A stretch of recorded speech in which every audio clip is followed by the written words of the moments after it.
My name is Melody Miller, and welcome to today's segment of the Creatives Corner.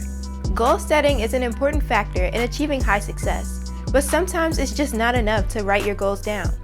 It's way better for you to visualize your goals with a vision board. A vision board is a collection of images or objects that are arranged in a way that will assist you in developing your goals or vision. They can be created using a blank poster board, magazines, glue, tape, scissors, a pen or pencil, and markers. Here's what I like to do. First, I flip through the magazine to see if I can find images that look interesting and aesthetically pleasing, and I rip them out. Next, I flip through the magazine again. This time, I look for words that are inspirational. I cut those words out and place them to the side. Next, I grab my poster board and I title it.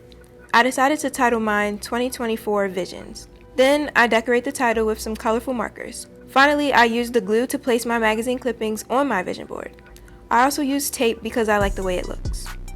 Your vision board doesn't have to look like mine. In fact, it shouldn't, because you have your own visions.